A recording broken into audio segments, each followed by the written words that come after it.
जय हिंद साथियों, very good evening to you. जय श्री राम।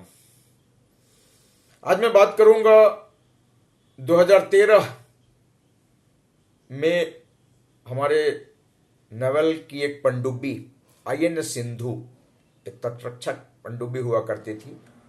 उसमें विस्फोट हुआ, आग लग गई और वो पनडुब्बी डूब गया और उसके साथ हमारे 18 सैनिक भी शहीद हुए। और ये किसी युद्ध में नहीं हुआ था, ये रक्षा काल में हुआ था। कारण 80 करोड़ की लागत से उस पनडुब्बी को रिपेयर किया गया था। But the battery which is very important part, very important equipment for starting and for other purposes, उसको बदला नहीं गया, पुराने बैटरी को ही लगा दिया गया था क्योंकि देश में पैसे नहीं थे। डॉक्टर मनमोहन सिंह, तब के प्रधानमंत्री, ये कह चुके थे कि पैसे पेड़ पे नहीं लगते, अतः फालतू के खर्च के लिए हमारे पास पैसे नहीं हैं। मनमोहन सिंह कई तरह के जुगाड़ पानी लगा के किसी तरह से आर्थिक तंत्र चला रहे थे। उस समय के तत्कालीन वित्त मंत्री चिदम्बरम साहब किसी तरह से चला रहे थे। उन्होंने भी काफ़ी सारा इधर उधर करके यूएस से बॉन्ड वगैरह करके डॉलर का ये देके काफ़ी सारे पैसे जुटाए। ईरान से लोन पे पेट्रोलियम प्रोडक्ट लिए गए, तेल लिया गया। उसी समय बॉन्ड जारी किए गए, ऑयल बॉन्ड। और वो बॉन्ड किसने खरीदा था? वही लोग जिनको हमारे युवा नेता दिन रात गाली देते रहते हैं। ज्यादातर बॉन्ड उन्हीं को गया था और इस वजह से पेट्रोल का दाम नहीं बढ़ा, सब्सिडाइज रेट में ही मिलता रहा। लेकिन उसका भुगतान इस देश को करना था और ये देश किया।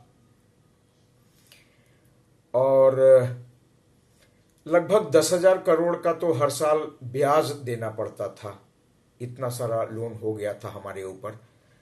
और जब 2014 में सरकार बनी तब की स्थिति ये थी कि खजाना खाली था और बॉन्ड जो दिए गए थे ऑयल कंपनीज को, उनका भुगतान करना था।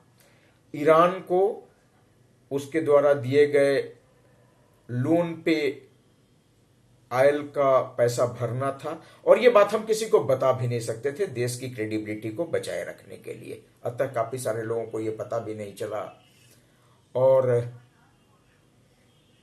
किसने सोचा था कि उस कंडीशन से लेके आज ये टाइम आएगा जब गंगा सफाई प्रोजेक्ट के लिए पैसे दिया जाएगा और इसके बाद डिफेंस में नेवर बिफोर, जैसा कभी नहीं हुआ था, राफेल के 2 स्क्वाड्रन बनाए जाएंगे। दोनों के लिए राफेल आएंगे, राफेल की खरीद होगी।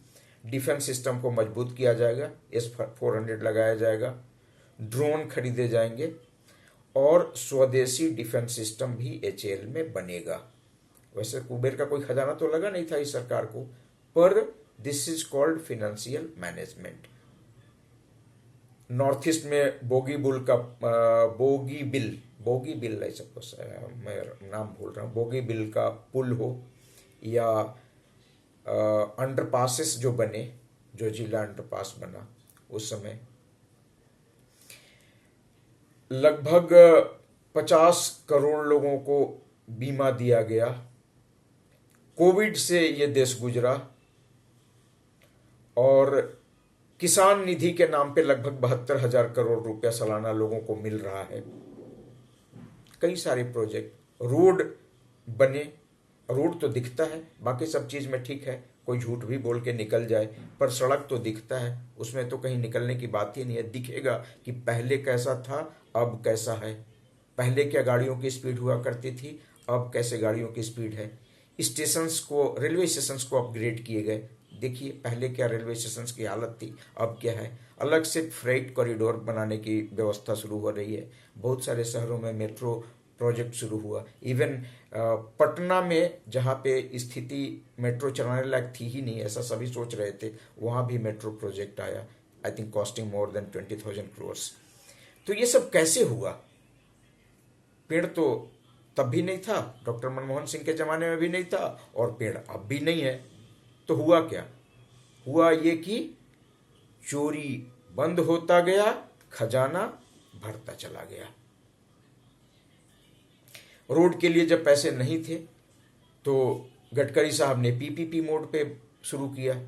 ओके, पूरा पैसा सरकार को नहीं देना है, कुछ पैसे प्राइवेट पार्टनर से लिए जाए और टोल टैक्स के रूप में उनको भरा जाए। कई बार मुझे भी लगता है कि टोल टैक्स जेन्युइन नहीं है, रिजनेबल नहीं है, ज़्यादा है, बट कारण उसका यही है कि चूंकि ये पीपीपी मोड पे बना है तो most of the money has to go to the private partner जिन्होंने फंड जुगाड़ किया था।